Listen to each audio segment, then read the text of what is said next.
जिस घर में ये दुआ सुनी जाती है वहां अल्लाह की रहमतें ठहर जाती हैं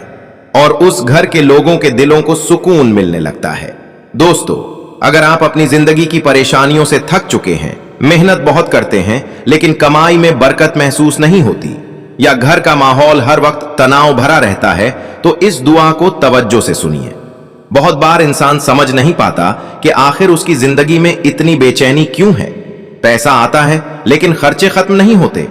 घर में छोटी छोटी बातों पर नाराजगी हो जाती है और इंसान अंदर से कमजोर महसूस करने लगता है। ऐसे हालात में अल्लाह का कलाम इंसान के दिल के लिए सबसे बड़ी राहत बन जाता है। यह दुआ कुरान पाक से ली गई एक मुबारक दुआ है। जब उसे पूरे यकीन और भरोसे के साथ सुना जाता है तो अल्लाह के फजल से इंसान की जिंदगी में बरकत आने लगती है, कमाई में राहत महसूस होती है, घर के हालात बेहतर होने लगते हैं और दिल को ऐसा सुकून मिलता है जो दुनिया की किसी चीज से नहीं मिल सकता। अगर आपको लगता है कि आपके कामों में बार बार रुकावट आती है, हर कोशिश अधूरी रह जाती है, या किसी की बुरी नजर और बंदिश का असर है, तो इस दुआ को मुकम्मल सुनिए। अल्लाह के हुक्म से जादू, बंदिश और हर तरह की परेशानी कमजोर होने लगती है और इंसान के लिए आसानी के रास्ते खुलने लगते हैं। इस दुआ को सुनने से घर में बरकत बढ़ती है, दिल को सुकून मिलता है, कमाई में राहत महसूस होती है, घर के रिश्तों में मोहब्बत बढ़ती है और परेशानियां आहिस्ता आहिस्ता खत्म होने लगती हैं।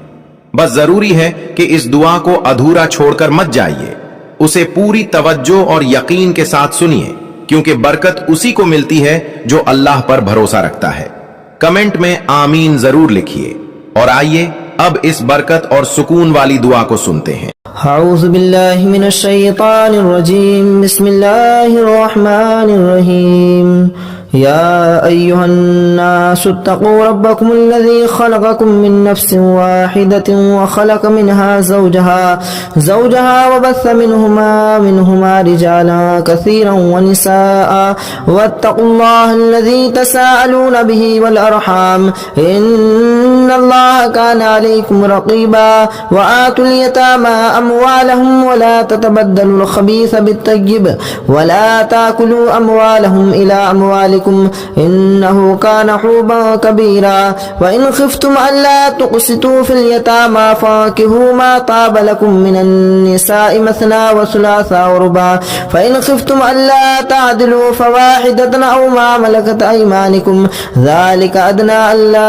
तऊलू व आतुन निसा सदक़ातिहिन्न निहला फ़इन तिब्न लकुम अन शैइन मिन्हु नफ़्सन फ़कुलू मिन्हु निसाअन मारिआ व आतुन निसा सदक़ातिहिन्न निहला फ़इन तिब्न लकुम अन शैइन मिन्हु नफ़्सन फ़कुलूहु हनीअन मरीआ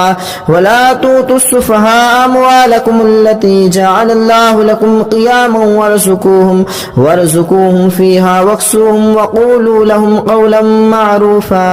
व आतुल यतामा हत्ता इज़ा बलगुन निकाह फ़इन आनस्तुम मिनहुम रुश्दन फ़दफ़उ इलैहिम अमवालहुम वला ताकुलूहा इसराफ़न व बिदारन अन यकबरू वमा कान गनिय्यन फ़लयस्ताफ़िफ़ वमा कान फ़क़ीरन फ़लयअकुल बिलमअरूफ़ फ़इज़ा दफ़अतुम इलैहिम अमवालहुम फ़अशहिदू अलैहिम वकफ़ा बिल्लाहि हसीबा लिर्रिजालि नसीबुम मिम्मा तरकल वालिदानि वल अक़रबून वलिन्निसाइ नसीबुम मिम्मा तरकल वालिदानि वल अक़रबून मिम्मा क़ल्ल मिन्हु औ कसुर नसीबन मफ़रूदा व इज़ा हदरल क़िस्मत उलुल क़ुरबा वल यतामा वल मसाकीन फ़रज़ुक़ूहुम मिन्हा वस्क़ूहुम वक़ूलू लहुम क़ौलन मअरूफ़ा वलियख़्शा अल्लज़ीना लौ तरकू मिन ख़ल्फ़िहिम ज़ुर्रियतन धिआफ़न ख़ाफ़ू अलैहिम फ़लियत्तक़ुल्लाह वलियक़ूलू क़ौलन सदीदा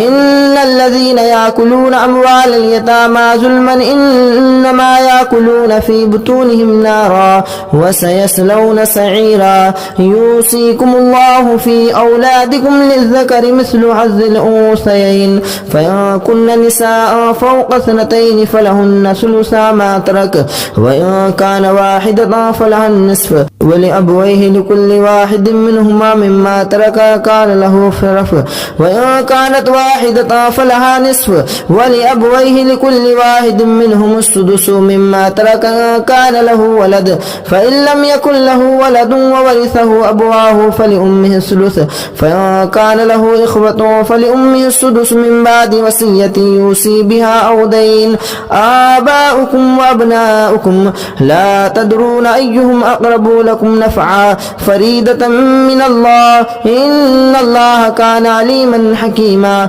ولكم نصف ما ترك أزواجكم إن لم يكن لهن ولد فإن كان لهن ولد فلكم الربع مما تركن من بعد وصية يوصين بها أو دين ولهن الربع مما تركتم إن لم يكن لكم ولد فإن كان لكم ولد فلهن الثمن مما ترك من بعد وصية توصون بها أو دين وإن كان رجل يورث كلالة أو امرأة وله أخ أو أخت فلكل واحد منهم السدس فإن كان له أكثر من ذلك فهم شركاء في الثلث من بعد وصية يوصى بها أو دين غير مضار وصية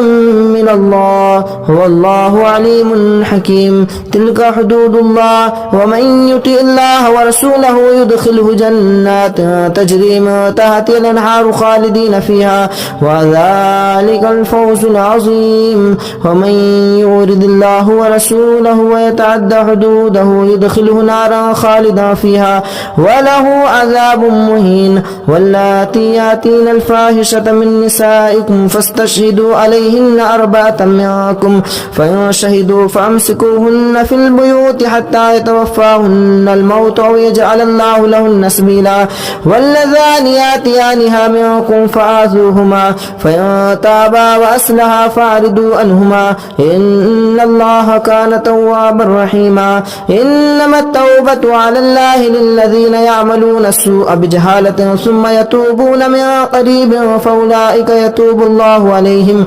والله كان الله عليما حكيما وليست التوبة للذين يعملون السيئات حتى إذا حضر أحدهم الموت قال إني تبت الآن ولا الذين يموتون وهم كفار أولئك أعتدنا لهم عذابا أليما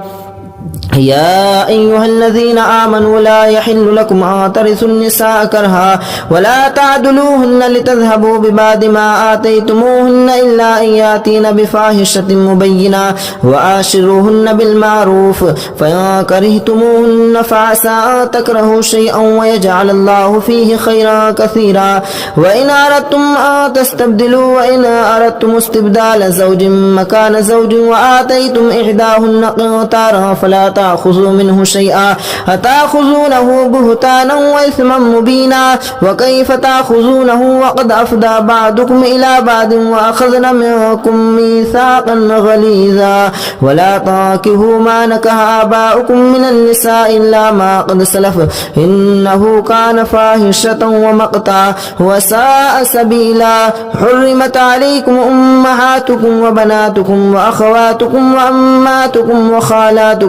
وخالاتكم وبنات الأخ وبنات الأخت وأمهاتكم اللاتي أرضانكم وأخواتكم من الرضاعة وأمهات نسائكم وربائبكم اللاتي في حجوركم من نسائكم اللاتي دخلتم بهن فإن لم تكونوا دخلتم بهن فلا جناح عليكم وحلائل أبنائكم الذين من أسلابكم وأن تجمعوا بين الأختين إلا ما قد سلف إن الله كان غفورا رحيما والمحسنات من النساء إلا ما ملكت أيمانكم كتاب الله عليكم وأحل لكم ما وراء ذلكم تبتغوا بأموالكم محسنين مسافهين غير مسافهين والمحسنات من النساء إلا ما ملكت أيمانكم كتاب الله عليكم وأحل لكم ما وراء ذلكم تبتغوا بأموالكم محسنين غير مسافهين فما استطعتم به منهن فآتوهن أجورهن فريدا ولا جناح عليكم فيما تراضيتم به من بعد الفريضة إن الله كان عليما حكيما ومن لم يستطع منكم طولا أن ينكح المحسنات المؤمنات فمما ملكت أيمانكم من فتياتكم المؤمنات والله أعلم بإيمانكم بعضكم من بعض فانكحوهن بإذن أهلهن وآتوهن أجورهن بالمعروف محسنات غير مسافحات وغير متخذي أخدان فإذا أحسن فإن أتينا بفاحشتهن فعليهن نصف ما على المحسنات من العذاب ذلك لمن خشي الآنة منكم وأن تصبروا خير لكم والله غفور رحيم يريد الله ليبين لكم ويهديكم سنن الذين من قبلكم ويتوب عليكم والله عليم حكيم والله يريد أن يتوب عليكم ويريد الذين يتبعون الشهوات أن تميلوا ميلا عظيما يريد الله أن يخفف عنكم وخلق الإنسان ضعيفا يا أيها الذين آمنوا لا تأكلوا أموالكم بينكم بالباطل إلا أن تكون تجارة أن تراد منكم ولا تقتلوا أنفسكم إن الله كان بكم رحيما ومن يفعل ذلك عدوانا وظلما فسوف نصليه نارا وكان ذلك على الله يسيرا أن تجتنبوا كبائر ما تنهون عنه نكفر عنكم سيئاتكم وندخلكم مدخلا كريما ولا تتمنوا ما فضل الله به بعضكم على بعض للرجال نصيب مما اكتسبوا وللنساء نصيب مما اكتسبن واسألوا الله من فضله إن الله كان بكل شيء عليما ولكل جعلنا موالي مما ترك الوالدان والأقربون والذين عقدت أيمانكم فآتوهم نصيبهم إن الله كان على كل شيء شهيدا الرجال قوامون على النساء بما فضل الله بعضهم على بعض وبما أنفقوا من أموالهم فالصالحات قانتات حافظات للغيب ما حفظ الله واللاتي تخافون نشوزهن فإذوهن واهجروهن في المضاجع واضربوهن فإن أطعنكم فلا تبغوا عليهن سبيلا إن الله كان عليما كبيرا وإن خفتم شقاق بينهما فابعثوا أحدكم من أهله وحكم من أهلها إن يريدا إصلاحا يوفق الله بينهما إن الله خبير بما تعملون واعبدوا الله ولا تشركوا به شيئا وبالوالدين إحسانا وبذي القربى واليتامى والمساكين والجار ذي القربى والجار ذي الجنب والصاحب بالجنب وابن السبيل وما ملكت أيمانكم إن الله لا يحب ما كان مختالا فخورا الذين يبتغون ويعمرون الناس بالبخل ويكتمون الذين يبخلون ويعمرون الناس بالبخل ويكتمون ما آتاهم الله من فضله وأعتدنا للكافرين عذابا مهينا والذين ينفقون أموالهم رياء الناس ولا يؤمنون بالله ولا باليوم الآخر ومن يكن الشيطان له قريبا فساء قريبا وماذا عليهم لو آمنوا بالله واليوم الآخر وأنفقوا مما رزقهم الله وكان الله بهم عليما إن الله لا يظلم مثقال ذرة وإن تك حسنة يضاعفها ويؤتي من لدنه أجرا عظيما فكيف إذا جئنا من كل أمة شهيد وجئنا بك شهيدا على هؤلاء فكيف إذا جئنا من كل أمة بشهيد وجئنا بك على هؤلاء شهيدا يومئذ يود الذين كفروا وعصوا الرسول لو تسوى بهم العذاب يومئذ يود الذين كفروا وعصوا الرسول لو تسوى بهم الأرض ولا يكتمون الله حديثا يا أيها الذين آمنوا لا تقربوا الصلاة وأنتم سكارى فلا حتى تعلموا ما تقولون ولا جنبا إلا آسري سبيله حتى تغتسلوا وإن كنتم مرضى أو على سفر أو جاء أحد منكم من الغائط لو مستم النساء فلم تجدوا ماء فتيمموا سعيدا طيبا فامسحوا بوجوهكم وأيديكم إن الله كان عفوا غفورا ألم تر إلى الذين أوتوا نصيبا من الكتاب يشترون الضلالة يريدون أن تضلوا السبيل والله أعلم بأعدائكم وكفى بالله وليا ولا وكفى بالله نصيرا من الذين هادوا يحرفون الكلم عن مواضعه ويقولون سمعنا وعصينا واسمع غير مسمع ورائنا ليا بألسنتهم وطعنا في دينهم ولو أنهم قالوا سمعنا وأطعنا واسمع وانظرنا لكان خيرا لهم وأعظم ولكن لعنهم الله بكفرهم فلا يؤمنون إلا قليلا يا أيها الذين أوتوا الكتاب آمنوا بما نزلنا مصدقا لما معكم من قبل أن نطمس وجوها فنردها على أدبارها أو نلعنهم فما لعنا أصحاب السبت وكان أمر الله مفعولا إن الله لا يغفر أن يشرك به ويغفر ما دون ذلك لمن يشاء ومن يشرك بالله فقد افترى إثما عظيما ألم تر إلى الذين يزكون أنفسهم بل الله يزكي من يشاء ولا يظلمون فتيلا انظر كيف يفترون على الله الكذب وكفى به إثما مبينا ألم تر إلى الذين أوتوا نصيبا من الكتاب يؤمنون بالجبت والطاغوت ويقولوا للذين كفروا هؤلاء أهدى من الذين آمنوا سبيلا أولئك الذين لعنهم الله ومن يلعن الله فلا تجد له نصيرا أم لهم نصيب من الملك فإذا لا يؤتون الناس نقيرا أم يحسدون الناس على ما آتاهم الله من فضله فقد آتينا على إبراهيم الكتاب والحكمة وآتيناهم ملكا عظيما فمنهم من آمن به ومنهم من صد عنه وكفى بجهنم سعيرا إن الذين كفروا بآياتنا سوف نصليهم نارا كلما نضجت جلودهم بدلناهم جلودا غيرها هؤلاء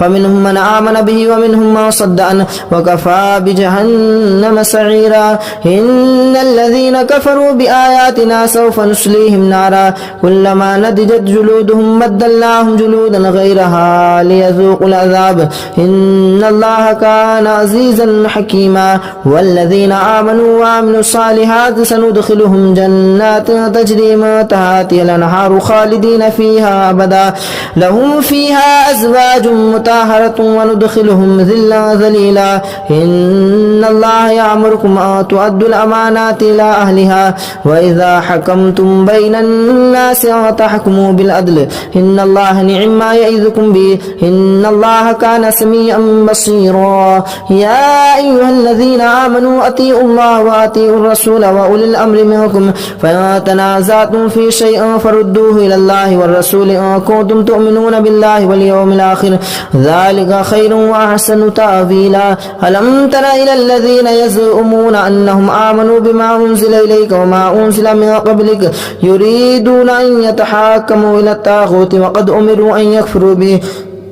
ويريد الشيطان أن يضلهم ضلالا بعيدا وإذا قيل لهم تعالوا إلى ما أنزل الله وإلى الرسول رأيت المنافقين يصدون عنك صدود الله فكيف إذا أصابتهم مصيبة بما قدمت أيديهم ثم جاءوك يحلفون بالله إن أردنا إلا إحسانا وتوفيقا أولئك الذين يعلم الله ما في قلوبهم فاعرض عنهم وإذهم وقل لهم في أنفسهم قولا بليغا وما أرسلنا من رسول إلا ليطاع بإذن الله ولو أنهم إذ ظلموا أنفسهم جاءوك فاستغفروا الله واستغفر لهم الرسول لوجدوا الله توابا رحيما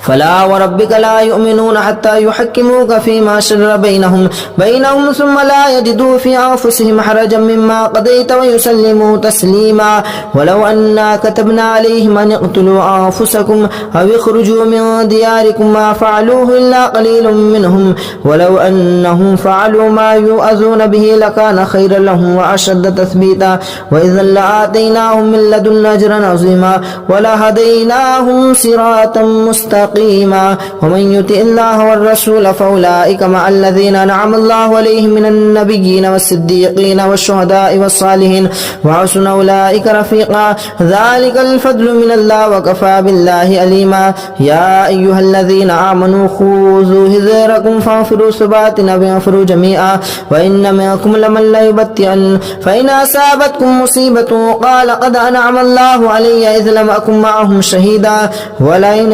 أصابكم فضل من الله ليقولن ولئن أصابكم فضل من الله ليقولن كأن لم تكن بينكم وبينهم مودة يا ليتني كنت معهم فأفوز فوزا عظيما فليقاتل في سبيل الله الذين يشترون الحياة الدنيا بالآخرة ومن يقاتل في سبيل الله فيقتل أو يغلب فسوف نؤتيه أجرا عظيما وما لكم لا تقاتلون في سبيل الله والمستضعفين من الرجال والنساء والولدان الذين يقولون ربنا أخرجنا من هذه القرية الظالم أهلها واجعل لنا من لدنك وليا واجعل لنا من لدنك نصيرا الذين يأكلون الربا لا يقومون إلا كما يقوم الذي ألم تر إلى الذين قيل لهم كفوا أيديهم وأقيموا الصلاة وآتوا الزكاة ألم تر إلى الذين قيل لهم كفوا أيديكم وأقيموا الصلاة وآتوا الزكاة فلما كتب عليهم القتال إذا فريق منهم يخشون الناس كخشية الله أو أشد خشية وقالوا ربنا لما كتبت علينا القتال لولا أخرتنا إلى أجل قريب قل متاع الدنيا قليل والآخرة خير لمن اتقى ولا تظلمون فتيلا أينما تكونوا يدرككم الموت ولو كنتم في بروج مشيدة وإن تصبهم حسنة يقول هذه من عند الله أينما تكونوا يدرككم الموت ولو كنتم في بروج مشيدة وإن تصبهم حسنة يقولوا هذه من عند الله وإن تصبهم سيئة يقولوا هذه من عند الله كل من عند الله فما لهؤلاء القوم لا يكادون يفقهون حديثا ما أصابك من حسنة فمن الله وما أصابك من سيئة فمن نفسك وأرسلناك للناس رسولا وكفى بالله شهيدا من يطيع الرسول فقد أطاع الله وما تولى فما أرسلناك عليهم حفيظا ويقولون طاعة فإذا برزوا من عندك ميت طائفة منهم غير الذين تقولون والله يكتمون ما تكنون فأعرض عنهم وتوكل على الله وكفى بالله وكيلا أفلا يتدبرون القرآن ولو كان من عند الله لوجدوا فيه اختلافا كثيرا وإذا جاءهم أمر من أمرنا اختلفوا أذاؤوا فيه ولو ردوه إلى الرسول وإلى الأمر منهم لعنة الله ينبتهم وإذا جاءهم أمر من أمرنا بلا خوف أذاؤوا به ولو ردوه إلى الرسول وإلى أولي الأمر منهم لعلمه الذين يستنبتونه منهم ولولا فضل الله عليكم ورحمته لاتبعتم الشيطان إلا قليلا فقاتل في سبيل الله لا تكلف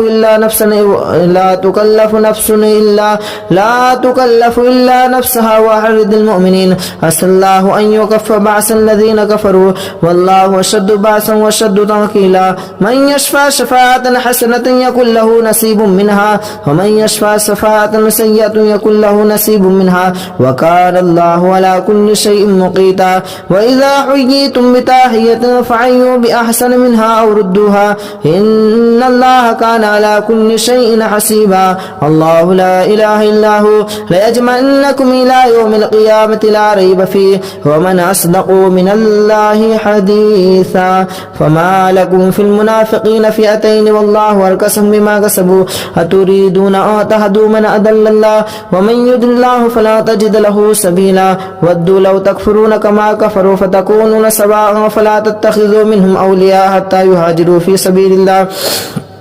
فإن تولوا فخذوهم واقتلوهم حيث وجدتموهم ولا تتخذوا منهم وليا ولا نصيرا إلا الذين يصلون إلى قوم بينكم وبينهم ميثاق أو جاءوكم حدثت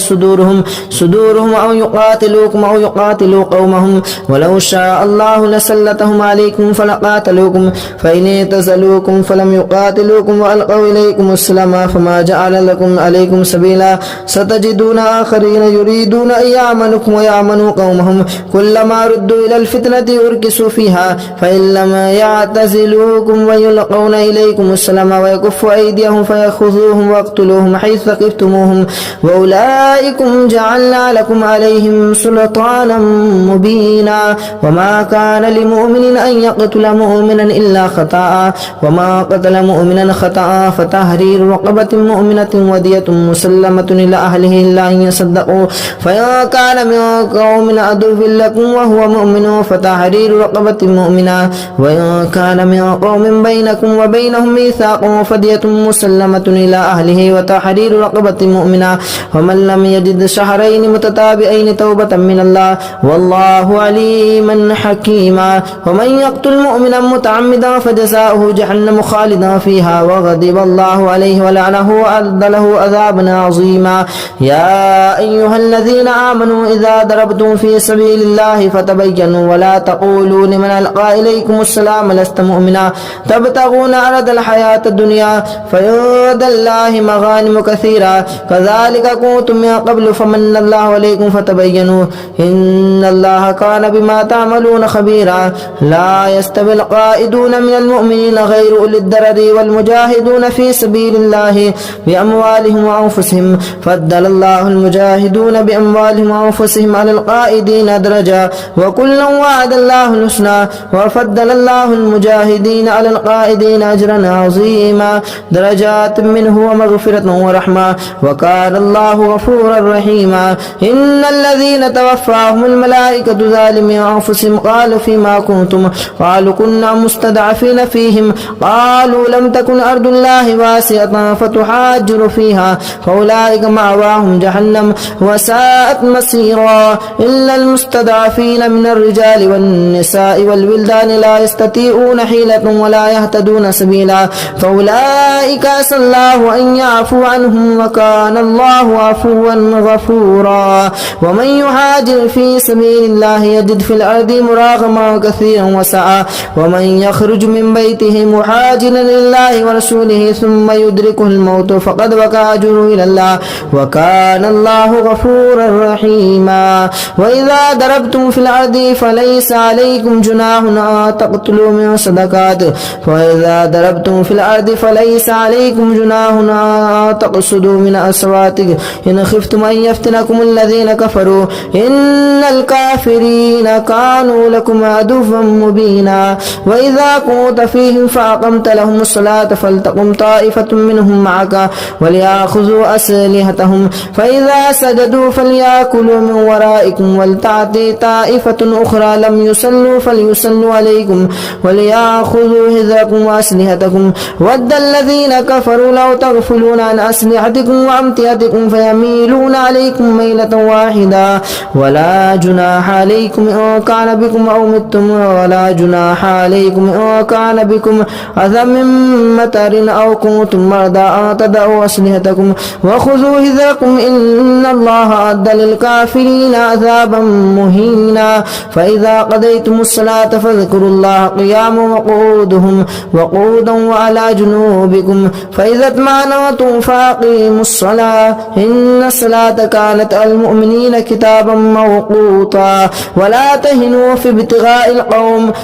تكونوا تعلمون فإنهم يعلمون كما تعلمون وترجون من الله ما لا يرجون وكان الله عليما حكيما إنا أنزلنا إليك الكتاب الحق لتحكم بين الناس بما أراكم الله ولا تكن للخائنين خصيما واستغفر الله إن الله كان غفورا رحيما ولا تجادل عن الذين يخافون عنهم إن الله لا يحب ما كان خوانا أثيما يستغفون من الناس ولا يستغفون من الله وهو معهم إذ يبيتون ما لا يرضى من القول وكان الله بما يعملون محيطا ها أنتم هؤلاء جادلتم عنهم في الحياة الدنيا فمن يجادل الله عنهم يوم القيامة أم من يكون عليهم وكيلا ومن يعمل سواء أو يظلم نفسه ثم يستغفر الله يجد الله غفورا رحيما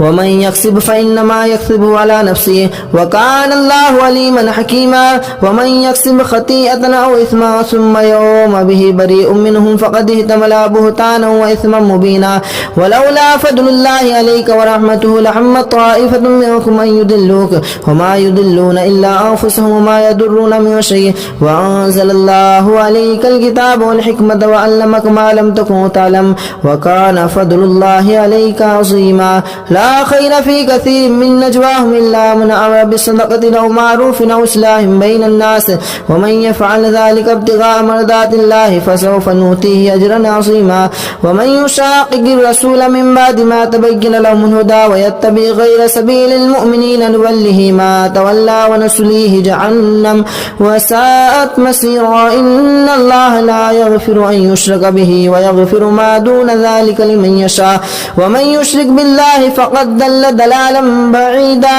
إن يدعون من دونه إلا إناثا وإن يدعون إلا شيطانا مريدا لعنه الله وقال لأتخذن من عبادك نصيبا مفرودا ولأضلنهم ولأمنينهم ولآمرنهم فليبتكن آذان الأنعام ولآمرنهم فلا يغيرن خلق الله ومن يتخذ الشيطان وليا من دون الله فقد خسر خسرانا مبينا يعدهم ويمنيهم وما يعدهم الشيطان إلا غرورا أولئك مأواهم جهنم ولا يجدون عنها محيصا والذين آمنوا وعملوا الصالحات سندخلهم جنات تجري من تحتها الأنهار خالدين فيها أبدا وعد الله حقا ومن أصدق من الله قيلا ليس بأمانيكم ولا أماني أهل الكتاب من يعمل سوءا يجز به ولا يجد له من دون الله وليا ولا نصيرا ومن يعمل من الصالحات من ذكر أو أنثى وهو مؤمن فأولئك يدخلون الجنة ولا يظلمون نقيرا ومن أحسن دينا ممن أسلم وجهه لله وهو محسن واتبع ملة إبراهيم حنيفا واتخذ الله إبراهيم خليلا ولله ما في السماوات وما في الأرض وكان الله بكل شيء محيطا ويستفتونك في النساء قل الله يفتيكم فيهن وما يتلى عليكم في الكتاب في يتامى النساء اللاتي لا تؤتونهن ما كتب لهن وترغبون وتنكحوهن والمستضعفين من الولدان وتقوموا لليتامى بالقسط وما تفعلوا من خير فإن الله كان به عليما وإن امرأة خافت من بالها نشوزا أو إيرادا فلا جناح عليهما أن يصلحا بينهما صلحا والصلح خير وأهدرت الأنفس الشح وأن تحسنوا وتتقوا فإن الله كان بما تعملون خبيرا ولا تستطيعوا تعدلوا بين النساء ولو حرصتم فلا تميلوا كل الميل فتذروها كالمعلقة وأن تصلحوا وتتقوا فإن الله كان غفورا رحيما وإن يتفرقا يغني الله كلا من سعته وكان الله واسعا حكيما ولله ما في السماوات وما في الأرض ولقد وصينا الذين أوتوا الكتاب من قبلكم وإياكم أن اتقوا الله وأن تكفروا فإن لله ما في السماوات وما في الأرض وكان الله غنيا حميدا ولله ما في السماوات وما في الأرض وكان الله وكفى بالله وكيلا إن يشاء يذهبكم أيها الناس ويأتي بآخرين وكان الله على ذلك قديرا ما كان يريد ثواب الدنيا فنعم الله ثواب الدنيا والآخرة ما كان يريد ثواب الدنيا فعند الله ثواب الدنيا والآخرة وكان الله سميعا بصيرا يا أيها الذين آمنوا كونوا قوامين بالقسط شهداء لله ولو على أنفسكم أو الوالدين والأقربين إن يكن غنيا أو فقيرا فالله أولى بهما فلا تتبعوا الهوى وتعدلوا وأن تلفوا أو تردوا فإن الله كان بما تعملون خبيرا يا أيها الذين آمنوا بالله ورسوله والكتاب الذي نزل على رسوله والكتاب الذي أنزل من قبل ومن يكفر بالله وملائكته وكتبه ورسله واليوم الآخر فقد ضل ضلالا بعيدا إن الذين آمنوا ثم كفروا ثم آمنوا ثم كفروا ثم ازدادوا كفرا لم يكن الله إن الذين آمنوا ثم كفروا ثم آمنوا ثم كفروا ثم ازدادوا كفرا لم يكن الله ليغفر لهم ولا ليهديهم سبيلا بشر المنافقين بأن لهم عذابا أليما الذين يتخذون الكافرين أولياء من دون المؤمنين أيبتغون عندهم العزة فإن العزة لله جميعا وقد نزل عليكم في الكتاب أن إذا سمعتم آيات الله يكفر بها ويستهزأ بها فلا تقعدوا معهم حتى يخوضوا في حديث غيره إنكم إذا مثلهم إن الله جامع المنافقين والكافرين في جهنم جميعا الذين يتربصون بكم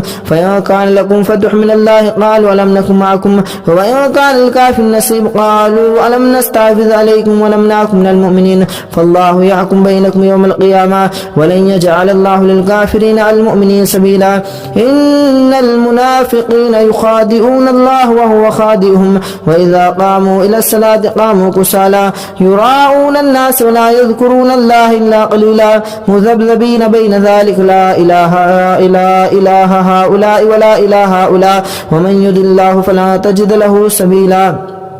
يا أيها الذين آمنوا لا تتخذوا الكافرين أولياء من دون المؤمنين أتريدون أن تجعلوا لله عليكم سلطانا مبينا إن المنافقين في الدرك الأسفل من النار ولا تجد لهم نصيرا إلا الذين تابوا وأصلحوا واعتصموا بالله وأخلصوا دينهم لله فأولئك مع المؤمنين وسوف يؤتيهم الله مؤمنين أجرا عظيما ما يفعل الله بعذابكم شكرتم وآمنتم وكان الله شاكرا عليما لا يحب الله الجهر بالسوء من القول إلا من ظلم وكان الله سميعا عليما إن تبدوا خيرا أو تخفوها أو تعفوا عن سوء فإن الله كان عفوا قديرا إن الذين يكفرون بالله ورسله ويريدون أن يفرقوا بين الله ورسله أولئك هم الذين كفروا بالله ورسله ويريدون أن يفرقوا بين الله ورسله ويقولون نؤمن ببعض ونكفر ببعض ويريدون أن يتخذوا بين ذلك سبيلا أولئك هم الكافرون حقا واعتدنا للكافرين عذابا مهينا والذين آمنوا بالله ورسوله ولم يفرقوا بين أحد منهم أولئك سوف يؤتيهم أجورهم وكان الله غفورا رحيما يسألونك أهل الكتاب تنزل عليهم كتابا من السماء فقد سألوا موسى أكبر من ذلك فقالوا أرنا الله جهرة فأخذتهم الصاعقة بظلمهم ثم اتخذوا الإجل من بعد ما جاءتهم البينات فعفونا عن ذلك وآتينا موسى سلطانا مبينا ورفعنا فوقكم الطور بسيماهم وقلنا لهم ادخلوا الباب سجدا وقولوا لهم تعالى معروفا وأخذهم ميثاق غير معروف فمما نقضهم ميثاقهم وكفرهم بآيات الله وقتلهم الأنبياء بغير حق وقولهم قلوبنا غلف بل لعنهم الله بكفرهم فقليلا ما يؤمنون وبكفرهم وقولهم على مريم بهتانا عظيما وقولهم إنا قتلنا عيسى ابن مريم بل افترى فمنهم من آمن به ومنهم من كف عنه وبما نقضهم ميثاقهم وكفرهم بآيات الله وقتلهم الأنبياء بغير حق وقولهم قلوبنا غلف بل تبع الله عليها بكفرهم فلا يؤمنون إلا قليلا وبكفرهم وقولهم على مهتان عظيما وقولهم إنا قتلنا المسيح عيسى ابن مريم رسول الله وما قتلوه وما صلبوه ولكن شلم وإن الذين اختلفوا لفي شك منه بل افترى عليكم سلطانا مبينا يا أيها الذين آمنوا استعينوا بالصبر والصلاة إن الله مع الصابرين بل افترى عليه عليما وكان الله عزيزا حكيما بسم الله الرحمن الرحيم سورة أنزلناها وفرضناها وأنزلناها فيها آيات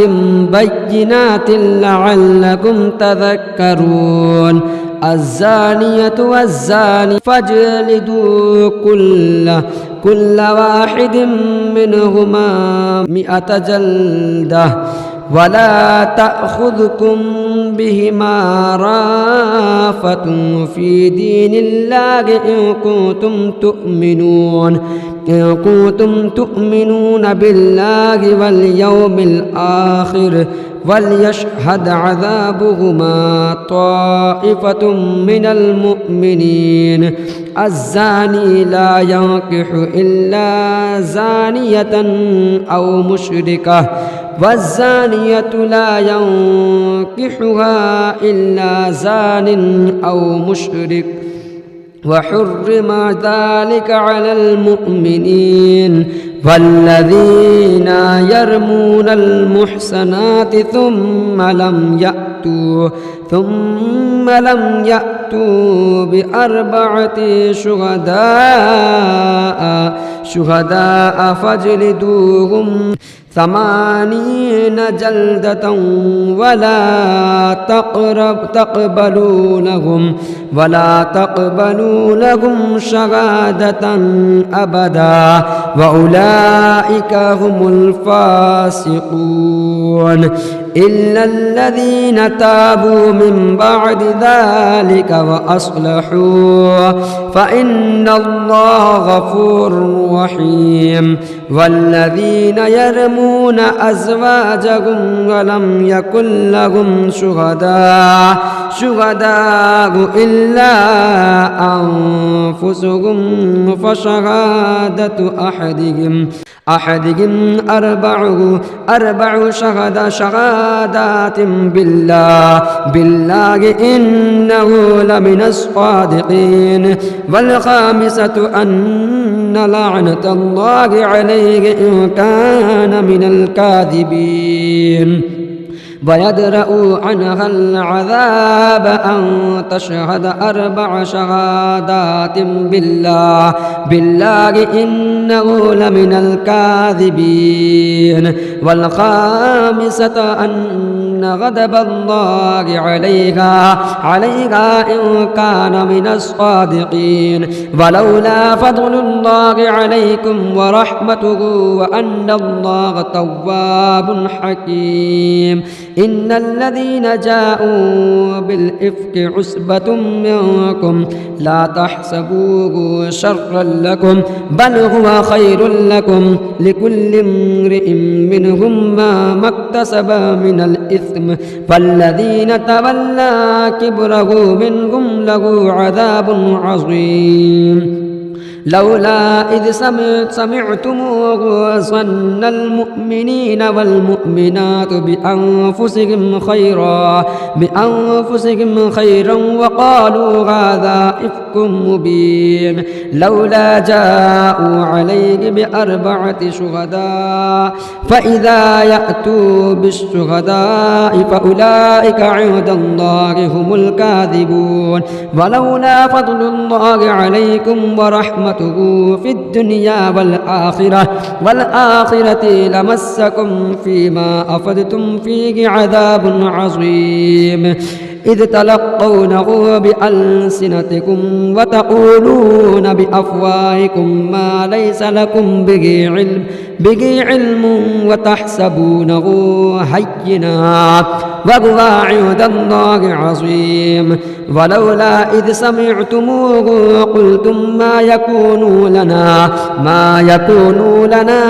أن نتكلم بهذا سبحانك هذا بهتان عظيم يعظكم الله أن تعودوا لمثله أبدا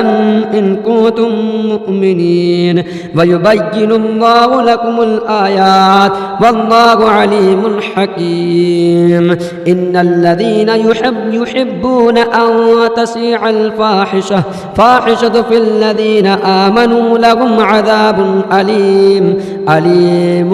في الدنيا والآخرة والله يعلم وأنتم لا تعلمون ولولا فضل الله عليكم ورحمته وأن الله رؤوف رحيم يا أيها الذين آمنوا لا تتبعوا خطوات الشيطان ومن يتبع خطوات الشيطان فإنه يأمر بالفحشاء والمنكر ولولا فضل الله عليكم ورحمته ما زكى منكم من أحد أبدا ولكن الله يزكي من يشاء والله سميع عليم ولا يأتل أولو الفضل منكم والسعة أن يؤتوا أولي القربى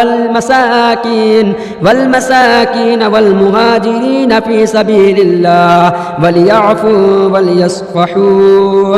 ألا تحبون أن يغفر الله لكم والله غفور رحيم إن الذين يرمون المحصنات الغافلات المؤمنات لعنوا في الدنيا والآخرة ولهم عذاب عظيم يوم تشهد عليهم ألسنتهم وأيديهم وأرجلهم بما كانوا يعملون يومئذ يوفيهم الله دينهم الحق ويعلمون أن الله هو الحق المبين الخبيثات للخبيثين والخابثون للخبيثات والطيبات للطيبين والطيبون للطيبات أولئك مبرؤون مما يقولون لهم مغفرة ورزق كريم يا أيها الذين آمنوا لا تدخلوا بيوتا غير بيوتكم حتى تستأتنوا وتسلموا على أهلها ذلكم خير لكم لعلكم تذكرون فإن لم تجدوا فيها أحدا فلا تدخلوها حتى يؤذن لكم وإن قيل لكم ارجعوا فارجعوا هو أزكى لكم والله بما تعملون عليم ليس عليكم جناح أو تدخلوا بيوتا غير مسكونة فيها متاع لكم والله يعلم ما تبدون وما تكتمون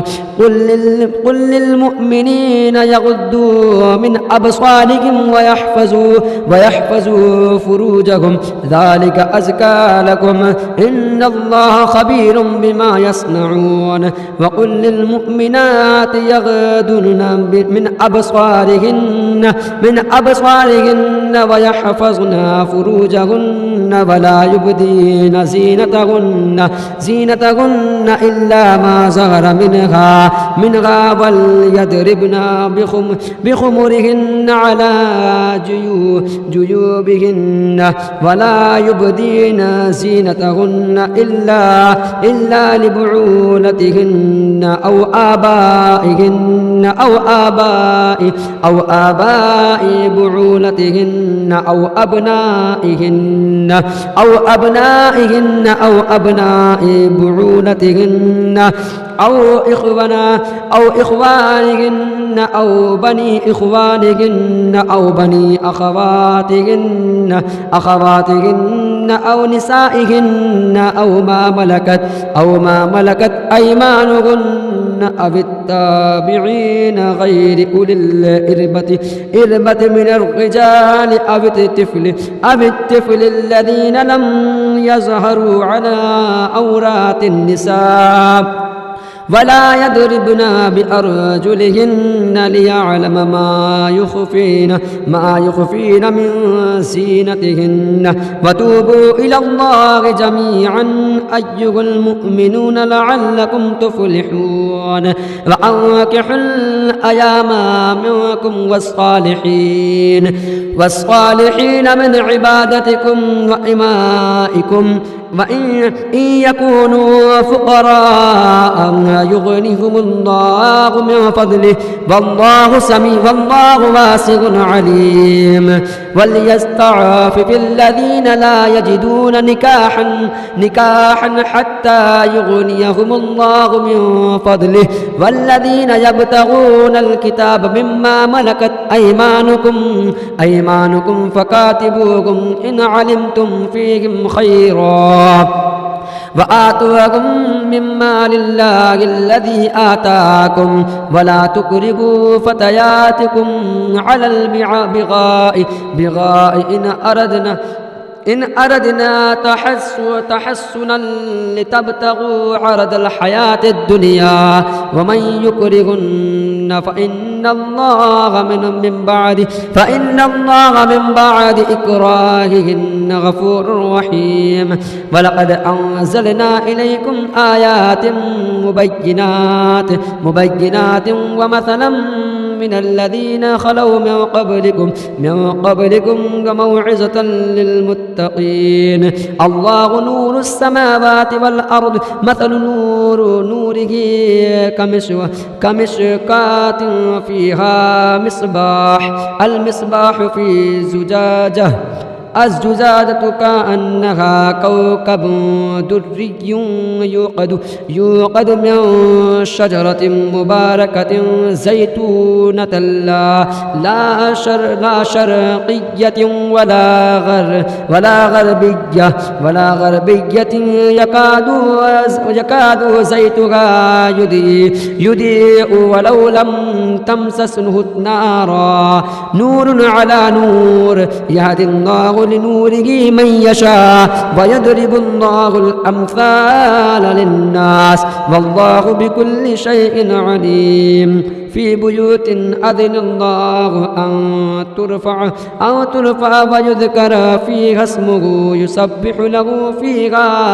فيها بالغدو والآصال رجال لا تلهيهم تجارة ولا بيع عن ذكر الله وإقام الصلاة وإيتاء الزكاة يخافون يوما تتقلب فيه القلوب والأبصار ليجزيهم الله أحسن ما عملوا ويزيدهم من فضله والله يرزق من يشاء بغير حساب والذين كفروا أعمالهم كسراب بقيعة يحسبه الزمان ماء حتى إذا جاءه لم يجده شيئا ووجد الله عنده فوفاه حسابه والله سريع الحساب أو كظلمات في بحر لجي يغشاه موج من فوقه سحاب ظلمات بعدها فوق بعد إذا أخرج يده له يقد يراها ومن لم يجعل الله له نورا فما له من نور ألم تر أن الله يسبح له ما في السماوات والأرض والطير صافات كل قد علم صلاته وتسبيحه والله عليم بما يفعلون ولله ملك السماوات والأرض وإلى الله المصير ألم تر أن الله يجزي سحابا ثم يؤلف بينه ثم يجعله ركما فترى الودق يخرج من خلاله وينزل من السماء من جبال فيها من برد فيصيب به من يشاء ويصرفه عن من يشاء يكاد سنا برقه يذهب بالأبصار يقلب الله الليل والنهار إن في ذلك لعبرة لأولي الأبصار والله خلق كل دابة مما فمنهم من يمشي على بطنه ومنهم من يمشي على رجلين ومنهم من يمشي على أربع يخلق الله ما يشاء إن الله على كل شيء قدير لقد أنزلنا آيات مبينات والله يهدي من يشاء إلى صراط مستقيم ويقولون آمنا بالله بالرسول وأطعنا ثم يتولى فريق منهم من بعد ذلك وما أولئك بالمؤمنين وإذا دعوا إلى الله ورسوله ليحكم بينهم إذا فريق منهم معرضون وإن يكن لهم الحق يأتوا إليه مذعنين أفي قلوبهم مرض أم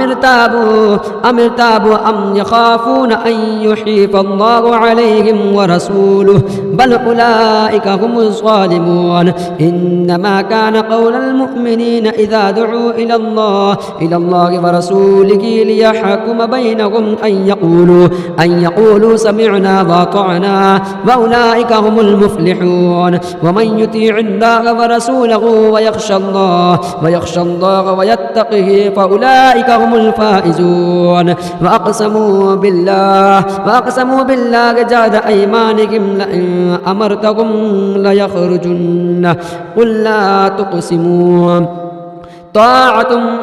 معروفة إن الله خبير بما تعملون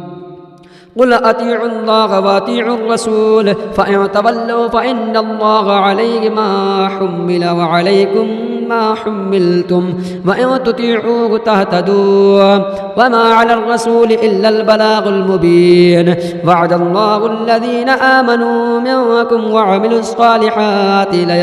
ليستخلفنهم في الأرض كما استخلف الذين من قبلهم وليمكنن لهم دينهم الذي ارتدى لهم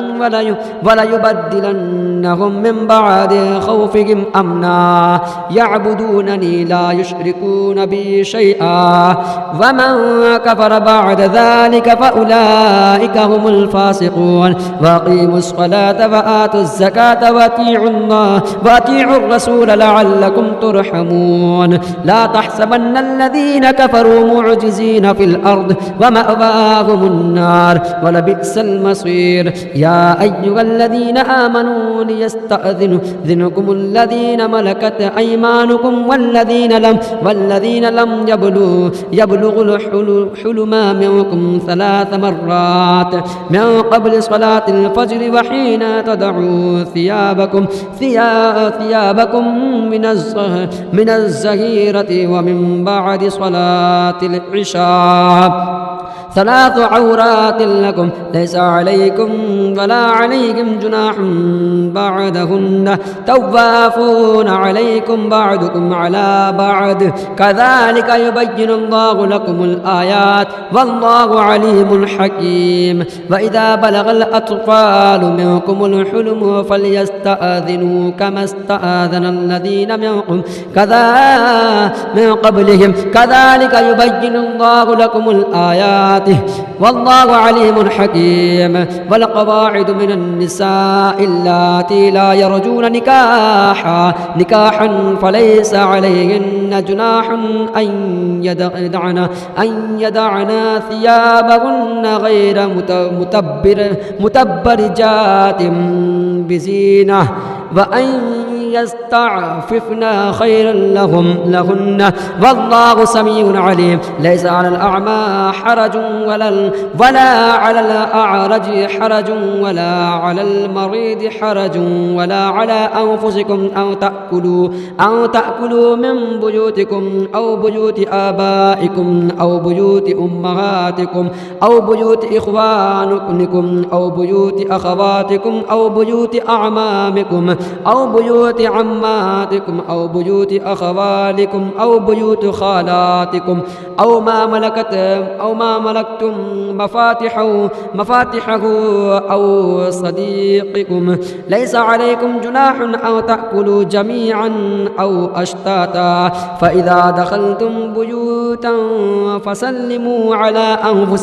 على أنفسكم تحية من عند الله مباركة طيبة كذلك يبين الله لكم الآيات لعلكم تعقلون إنما المؤمنون الذين آمنوا بالله ورسوله وإذا كانوا معه على أمر جامع لم يذهبوا حتى يستأذنوه إن الذين يستأذنونك أولئك الذين يؤمنون بالله ورسوله فإذا استأذنوك لبعض شأنهم فذل لمن شئت منهم واستغفر لهم الله إن الله غفور رحيم لا تجعلوا دعاء الرسول بينكم كدعاء بعضكم بعدا قد يعلم الله الذين يتسللون منكم لوذا فليحذر الذين يخالفون عن أمره أن تصيبكم فتنة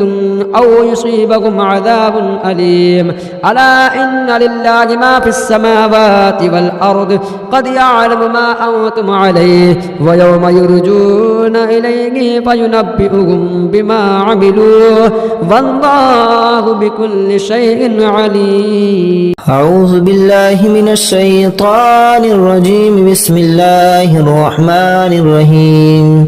يا أيها الذين آمنوا أوفوا بالعقود أحلت لكم بهيمة الأنعام إلا ما يتلى عليكم غير محل الصيد وأنتم حرم إن الله يحكم ما يريد. يا أيها الذين آمنوا لا تحلموا شعائر الله ولا الشهر الحرام ولا الهدي ولا القلائد ولا آمين البيت الحرام يبتغون فضلا من ربهم ورضوانا وإذا حللتم فاستعدوا ولا يجرمنكم شنآن قوم أن صدوكم عن المسجد الحرام أن تعتدوا وتعاونوا على البر والتقوى ولا تعاونوا على الإثم والعدوان واتقوا الله إن الله شديد العقاب. حرمت عليكم الميتة والدم ولحم الخنزير وما أهل لغير الله به والمنخنقة والموقوذة والمتردية والنتيحة وما أكل السبع إلا ما ذكيتم وما ذبح على النسب وتستقسموا بالأزلام ذلكم فسق. اليوم يئس الذين كفروا من دينكم فلا تخشوهم واخشون اليوم أكملت لكم دينكم وأتممت عليكم نعمتي ورضيت لكم الإسلام دينا فمن اضطر في مخمسة غير متجانف إثم فإن الله غفور رحيم. يسألونك ماذا أحل لهم قل أحل لكم الطيبات وما علمتم من الجوارح مكلبين تعلمونهن مما علمكم الله فكلوا مما أمسكنا عليكم واذكروا اسم الله عليك واتقوا الله إن الله شديد العقاب. اليوم أحل لكم الطيبات وطعام الذين أوتوا الكتاب حل لكم وطعامكم حل لهم والمحسنات من المؤمنات والمحسنات من الذين أوتوا الكتاب من قبلكم إذا آتيتموهن أجورهن محسنين غير مسافهين ولا مستخيرين آخرا ومن يكفر بالإيمان فقد حبط عمله وهو في الآخرة هم الخاسرون. يا أيها الذين آمنوا إذا قمتم إلى الصلاة فاغسلوا وجوهكم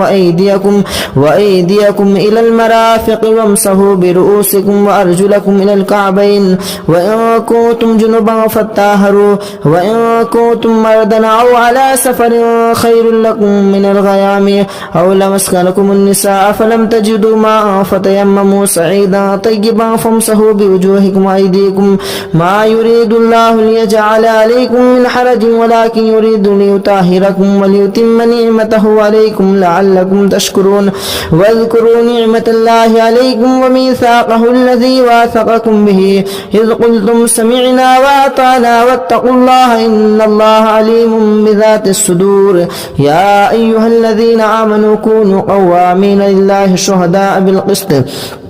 ولا يجرمنكم شنآن قوم أن صدوكم عن المسجد الحرام أن تعتدوا وتعاونوا على البر والتقوى. يا أيها الذين آمنوا كونوا قوامين لله شهداء بالقسط ولا يجرمنكم شنآن قوم أن صدوكم عن المسجد الحرام أن تعتدوا وتعاونوا على البر والتقوى ولا تعاونوا على الإثم والعدوان واتقوا الله إن الله شديد العقاب. يا أيها الذين آمنوا كونوا قوامين لله شهداء بالقسط ولا يجرمنكم شنآن قوم على ألا تعدلوا اعدلوا هو أقرب للتقوى واتقوا الله إن الله خبير بما تعملون. وعد الله الذين آمنوا وعملوا الصالحات لهم مغفرة وأجر عظيم. والذين كفروا وكذبوا بآياتنا أولئك أصحاب الجحيم يا أيها الذين آمنوا اذكروا نعمة الله عليكم إذ هم قوم أن يبسطوا إليكم أيديهم فكف أيديهم عنكم واتقوا الله وعلى الله فليتوكل المؤمنون ولقد أخذ الله ميثاق بني إسرائيل وبعثنا منهم 12 نقيبا وقال الله إني معكم لئن أقمتم الصلاة وآتيتم الزكاة وآمنتم برسلي وأزرتموهم وأقرضتم الله قرضا حسنا لأكفر عنكم سيئاتكم ولأدخلنكم جنات تجري من تحتها الأنهار فما كفر بعد ذلك منكم فقد ضل سواء السبيل وبما نقضهم ميثاقهم لعناهم وجعلنا قلوبهم قاسية يحرفون الكلم عن مواضعه ونسوا حظا مما ذكروا به ولا يجرمنكم أن تطهروا ولا تزالوا تطلعوا على خاناتكم منكم إلا قليلا منهم فاعفوا عنهم واستغفروا لهم إن الله يحب المحسنين ومن الذين قالوا إنا نصارى أخذنا ميثاقهم فنسوا حظا مما ذكروا به فأغرينا بينهم العداوة والبغضاء إلى يوم القيامة وسوف ينبهم الله بما كانوا يصنعون يا أهل الكتاب قد جاءكم رسولنا يبين لكم كثيرا مما كنتم تخفون من الكتاب ويعفو عن كثير قد جاءكم من الله نور وكتاب مبين يهدي به الله من اتبعه ودار رضوانه سبلا ويخرجنكم من الظلمات إلى النور بإذن ربهم ويهديهم إلى صراط مستقيم لقد كفر الذين قالوا إن الله هو المسيح ابن مريم قل فمن يملك من الله شيئا إن أراد بكم أو أراد بكم مثلا لقد كفر الله قالوا إنه هو السميع العليم قل من يملك من السماء شيئا إلا أن أراد أن يهلي من المرسينة لقد كفر الذين قالوا إن الله هو المسيح ابن مريم قل فمن يملك من الله شيئا إن أراد أن يهلك المسيح ابن مريم وأمه وما في الأرض جميعا ولله ملك السماوات والأرض وما بينهما يخلق ما يشاء والله على كل شيء قدير وقالت اليهود والنصارى نحن أبناء الله وأحباؤه قل فلم يعذبكم بذنوبكم بل أنتم بشر ممن خلق يغفر لمن يشاء ويعذب من يشاء ولله ملك السماوات والأرض وما بينهما وإليه المصير يا أهل الكتاب قد جاءكم رسولنا يبين لكم كثيرا من الرسل أن تقولوا ما جاءنا من البشير والنذير فقد جاءكم بشير ونذير والله على كل شيء قدير وإذ قال موسى لقومه يا قوم اذكروا نعمة الله عليكم إذ جعل فيكم أنبياء وجعلكم ملوكا وآتاكم ما لم يؤت أحدا من العالمين يا قوم ادخلوا الجنة المقدسة يا قوم ادخلوا الأرض المقدسة التي كتب الله لكم ولا ترتدوا على أدباركم فتنقلبوا خاسرين قالوا يا موسى إنا فيها قوم جبارين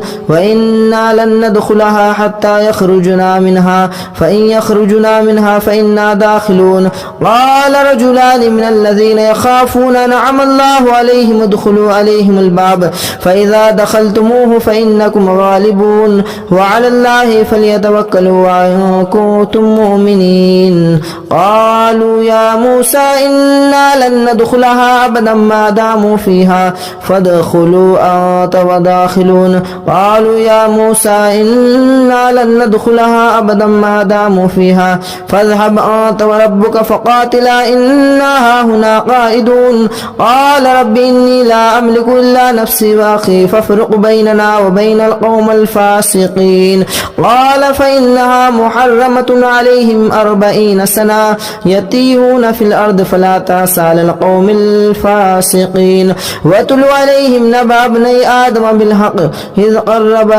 قربنا قلنا يا بأوا بكم واتلوا عليهم نبأ ابني آدم بالحق إذا قربا قربانا فتقبل من أحدهما ولم يتقبل من الآخر قال لا تقبل من الآخر لئن بسطت إلي الآخر لئن بسطت واتلوا عليهم نبأ ابني آدم بالحق إذ قربا قربانا فتقبل من أحدهما ولم يتقبل من الآخر قال لأقتلنك قال إنما يتقبل الله من المتقين لئن بسطت إلي يدك لتقتلني ما أنا بباسط يدي لأقتلك إني أخاف الله رب العالمين إني أريد أن تبوء بإثمي وإثمك فتكون من أصحاب النار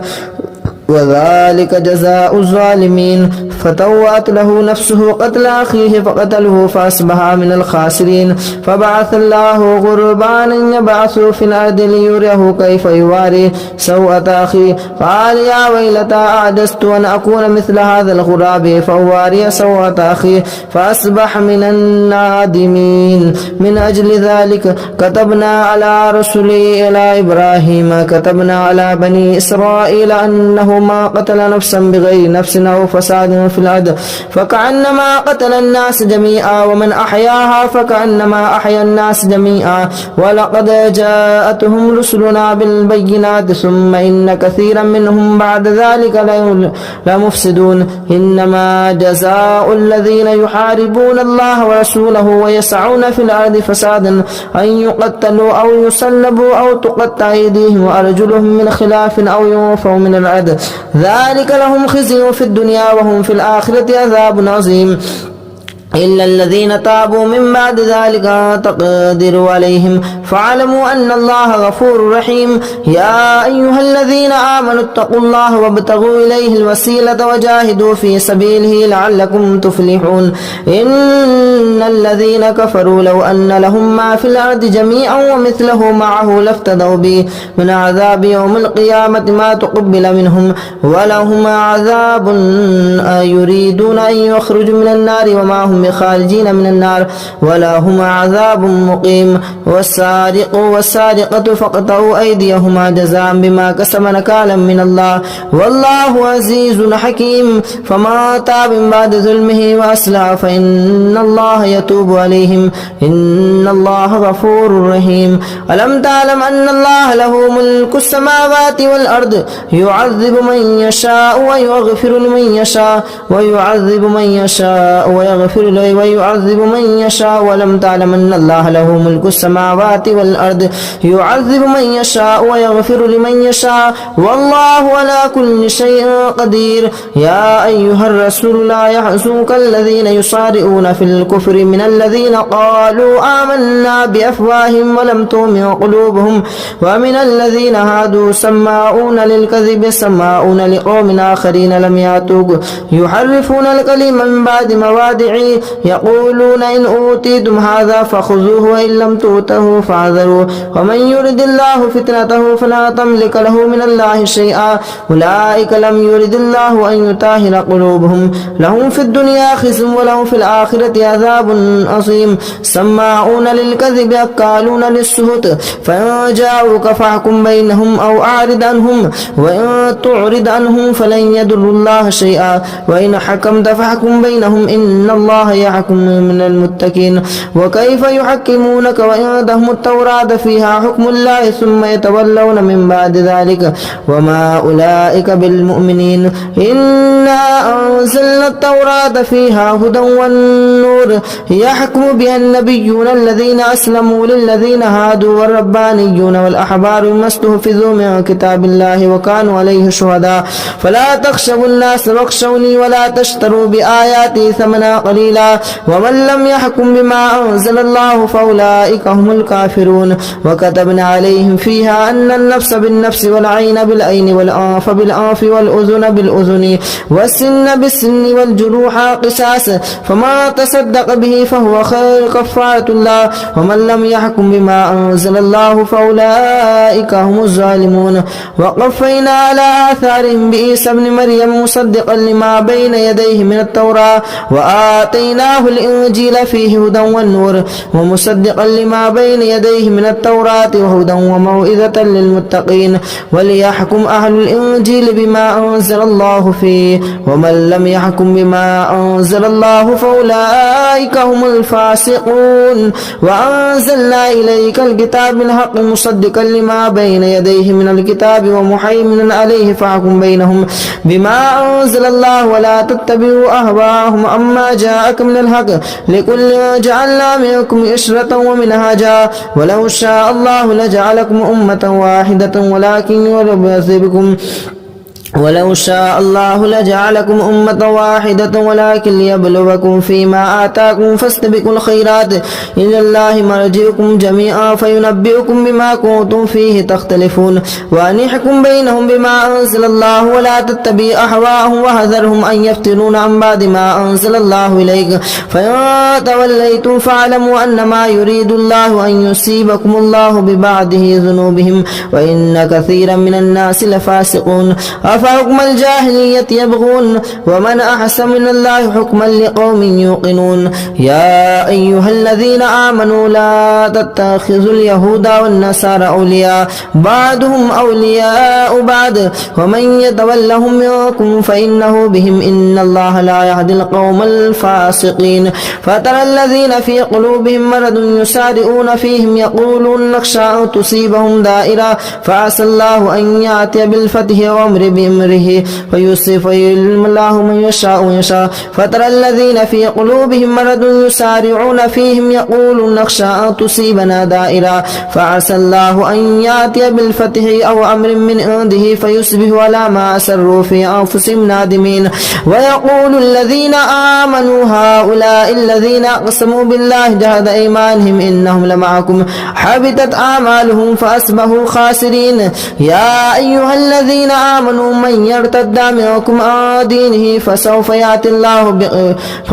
يأتي الله بقوم يحبونه ويحبونه أذلة على المؤمنين عزة على الكافرين يجاهدون في سبيل الله ولا يخافون لوما يؤخر ذلك فضل الله يؤتيه من يشاء والله واسع عليم إنما وليكم الله ورسوله والذين آمنوا الذين يقيمون الصلاة ويؤتون الزكاة وهم يسارعون ومن يتوكل الله ورسوله والله والذين آمنوا فإن الله حسب لكم الغالبون يا أيها الذين آمنوا لا تتخذوا الذين اتخذوا دينكم هزوا ولعبا من الذين أوتوا الكتاب من قبلكم والكفار أولياء واتقوا الله إن كنتم مؤمنين وإذا ناديتم إلى الصلاة اتخذوها هزوا ولعبا ذلك بأنهم قوم لا يعقلون قل يا أهل الكتاب هل تنقمون منا إلا أن آمنا بالله وما أنزل إلينا وما أنزل من قبل وأن أكثركم فاسقون قل هل أنبئكم بشر من ذلك مثوبة عند الله من لعنهم الله وغضب عليه وجعل منهم القردة والخنازير والعبد الطاغوت أولئك شر مكانا وأضل عن سواء السبيل وإذا جاءوكم قالوا آمنا وقد دخلوا بالكفر وهم قد خرجوا به والله أعلم بما كانوا يكتمون وترى كثيرا منهم يسارعون في الإثم والعدوان وأكلهم السحت لبئس ما كانوا يعملون لولا ينهاهم الربانيون والأحبار عن قولهم الإثم وأكلهم السحت لبئس ما كانوا يصنعون وقالت اليهود يد الله مغلولة غلت أيديهم ولئنوا بما قالوا بل يداه مبسوطتان ينفق كيف يشاء وليزيدن كثيرا منهم ما أنزل إليك من ربك طغيانا وكفرا وألقينا بينهم العداوة والبغضاء إلى يوم القيامة كلما أوقدوا نارا للحرب أطفأ الله ويسعون في الأرض فسادا والله لا يحب المفسدين ولو أن أهل الكتاب آمنوا واتقوا لكفرنا عنهم سيئاتهم ولأدخلنهم جنات تجري من تحتها الأنهار ولو أنهم أقاموا الصلاة والإنجيل وما أنزل الله إليك من ربهم لأكلوا من فوقهم ومن تحت أرجلهم منهم أمة مقتصدة وكثير منهم ساء ما كانوا يعملون يا أيها الرسول بلغنا ما أنزل إليك من ربك وإن لم تفعل فما بلغت رسالته والله يعصمك من الناس إن الله لا يهدي القوم الكافرين قل يا أهل الكتاب لتنكمون قل يا أهل الكتاب لستم على شيء حتى تقاتلوا التوراة والإنجيل وما أنزل إليكم من ربكم ربكم ويزيد الذين كثيرا منهم ما أنزل إليك من ربك طغيانا وكفرا فلا تأس على القوم الكافرين إن الذين آمنوا والذين هادوا والسابئون والنصارى من آمن بالله واليوم الآخر وعمل صالحا فلهم أجرهم عند ربهم ولا خوف عليهم ولا إن الذين آمنوا والذين هادوا والسابئون والنصارى من آمن بالله واليوم الآخر وعمل صالحا فلا خوف عليهم ولا هم يحزنون لقد أخذنا ميثاق بني إسرائيل وأرسلنا إليهم رسلا كلما جاءهم رسول بما لا تهوى أنفسهم فريقا كذبوا وفريقا يقتلون وحسبوا ألا تكون فتنة فجمعوا وسموا إلى الله تعالى عليهم ثم آموا وسموا كثيرا منهم والله بصير بما يعملون لقد كفر الذين قالوا إن الله هو المسيح ابن مريم وقال المسيح يا بني إسرائيل اعبدوا الله ربي وربكم إنه من يشرك بالله فقد حرم الله عليه الجنة ومأواه النار وما للظالمين من أنصار لقد كفر الذين قالوا إن الله ثالث ثلاثة وما من إله إلا إله واحدا وإن لم ينتهوا أما كانوا ليمسن الذين كفروا منهم عذاب أليم أفلا يتوبون إلى الله ويستغفرون والله غفور رحيم ما المسيح ابن مريم إلا رسول قد خلت من قبله الرسل وأمه صديقة كان يأكلان الطعام انظر كيف نبين لكم الآيات ثم انظر أنا يؤفكون قل أتعبدون من دون الله ما لا يملك لكم ضرا ولا نفعا والله هو السميع العليم قل يا أهل الكتاب لا تغلوا في دينكم غير الحق ولا تتبعوا أهواء قوم قد ضلوا من قبل وأضلوا كثيرا وأضلوا عن سواء السبيل لعن الذين كفروا من بني إسرائيل على لسان داود وعيسى ابن مريم ذلك بما عصوا وكانوا يعتدون كانوا لا يتناهون عن منكر فعلوا لبئس ما كانوا يفعلون ترى كثيرا منهم يتولون الذين كفروا لبئس ما قدمت لهم أنفسهم أن سخط الله عليهم وفي العذاب هم خالدون ولو كانوا يؤمنون بالله والنبيين وما أنزل إليهم ما اتخذوهم أولياء ولكن كثيرا منهم فاسقون لتجدن أشد الناس على عداوة الذين آمنوا الهدى والذين أشركوا ولتجدن أقربهم مودة للذين آمنوا الذين قالوا إنا نصارى ذلك بأنهم منهم قسيسين ورهبانا وأنهم لا يستكبرون يا أيها الذين آمنوا لا يستكبرون وإذا سمعوا ما أنزل إلى الرسول ترى أعينهم تفيض من الدم مما عرفوا من الحق يقولون ربنا آمنا فاكتبنا مع الشاهدين وما لنا لا نؤمن بالله وما جاءنا من الحق ونطمع أن يدخلنا ربنا مع القوم الصالحين فأثابهم الله بما قالوا جنات تجري من تحتها الأنهار خالدين فيها وذلك جزاء المحسنين والذين كفروا وكذبوا بآياتنا أولئك أصحاب الجحيم يا أيها الذين آمنوا لا تحرموا طيبات ما أحل الله لكم ولا تعتدوا إن الله لا يحب المعتدين وكلوا مما رزقكم الله حلالا طيبا واتقوا الله الذي أنتم به مؤمنون لا يؤاخذكم الله باللغو في أيمانكم ولكن يؤاخذكم بما عقدتم الأيمان فكفارته إطعام 10 مساكين من أوسط ما تطعمون أهليكم أو كسوتهم أو تحرير رقبة فمن لم يجد فصيام 3 أيام ذلك كفارة أيمانكم إذا حلفتم واحفظوا أيمانكم كذلك يبين الله لكم آياته لعلكم تشكرون يا أيها الذين آمنوا إنما الخمر والميسر والأنصاب والأزلام رجس من عمل الشيطان فاجتنبوه لعلكم تفلحون إنما يريد الشيطان أن يوقع بينكم العداوة والبغضاء في الخمر والميسر ويصدكم عن ذكر الله وعن الصلاة فهل أنتم منتهون وأطيعوا الله وأطيعوا الرسول واحذروا فإن توليتم فاعلموا أنما على رسولنا البلاغ المبين ليس عليكم جناح أن تبتغوا فضلا من ربكم ليس على الذين آمنوا وعملوا الصالحات جناح فيما طعموا إذا ما اتقوا وآمنوا وعملوا الصالحات ثم اتقوا وآمنوا ثم اتقوا وأحسنوا والله يحب المحسنين. يا أيها الذين آمنوا ليبلونكم الله بشيء من الصيد تناله أيديكم ورماحكم ليعلم الله من يخافه بالغيب فمن اعتدى بعد ذلك فله عذاب أليم. يا أيها الذين آمنوا لا تقتلوا الصيد وأنتم حرم وما قتله منكم متعمدا فجزاء مثل ما قتل من النعيم يحكم به ذوى عدل منكم هديا بالغ الكعبة وكفارة طعام مساكين وعدل ذلك صياما ليذوق وبال أمره عفى الله عما أسلف ومن عاد فينتقم الله منه والله عزيز ذو انتقام. أحل لكم صيد البحر وطعامه متاعا لكم وللسير وحرم عليكم أهل لكم ليلة الصيام الرفث.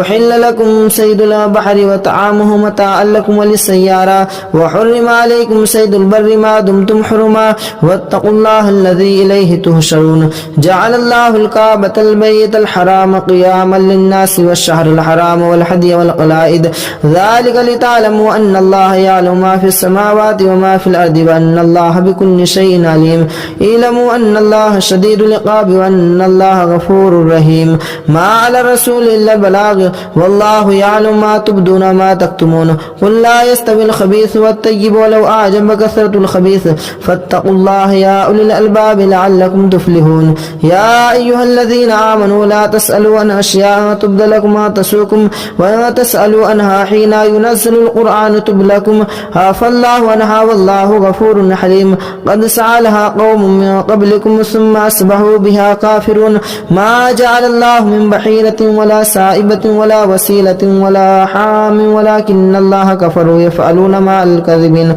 وأكثرهم لا يعقلون. وإذا قيل لهم تعالوا إلى ما أنزل الله وإلى الرسول قالوا حسبنا ما وجدنا عليه آباءنا أولو كان آباؤهم لا يعقلون شيئا ولا يهتدون. يا أيها الذين آمنوا عليكم أنفسكم لا يضركم ما ضل إذا اهتديتم إلى الله مرجعكم ينبئكم بما كنتم تعملون. يا أيها الذين آمنوا شهادة بينكم إذا حضر أحدكم الموت حين الوصية اثنان ذوى عدل منكم أو آخران من غيركم إن أنتم ضربتم في الأرض فأصابتكم مصيبة الموت تحبسونهما من بعد الصلاة فيقسمان بالله إن ارتبتم لا نشتري به ثمنا ولو كان ذا قربى ولا نكتم شهادة الله إنا إذا لمن الآثمين.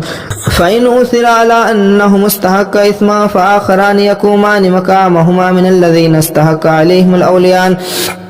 ولا يعني فيقسمان بالله لشهادتنا حق من شهادتهما وما اعتدينا إنا إذا لمن الظالمين. ذلك أدنى أن يأتوا بالشهادة على وجهها أن يخافوا ترد إيمانا بعد إيمانهم واتقوا الله واعلموا أن الله لا يهدي القوم الفاسقين. يوم يجمعكم الرسول فيقول ماذا أجبتم قالوا لا علم لنا إنك أنت العليم الحكيم. إذ قال الله يا عيسى ابن مريم اذكر نعمتي عليك وعلى والدتك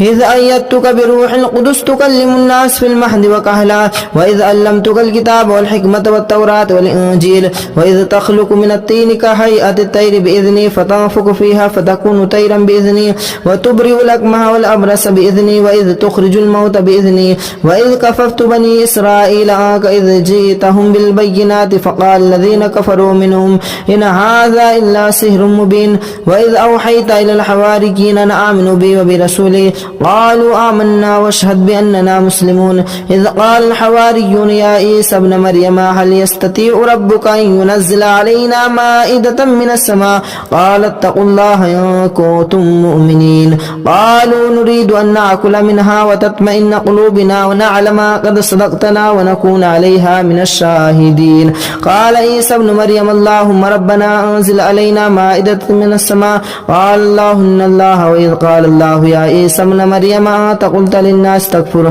قالوا سبحانك لا أقول لكم بالله إن كنتم تقولون ما كنت لكم إلا من أوتي به أن اعبدوا الله وكنتم به شهيد منكم إن تعذبكم ففريقا كذبتم قال الله هذا يوم ينفع صادق لهم جنات تجري من تحت الأنهار خالدين فيها أبدا رضي الله عنهم ورضوا عنه لله ملك السماوات وما في الأرض وهو على كل شيء قدير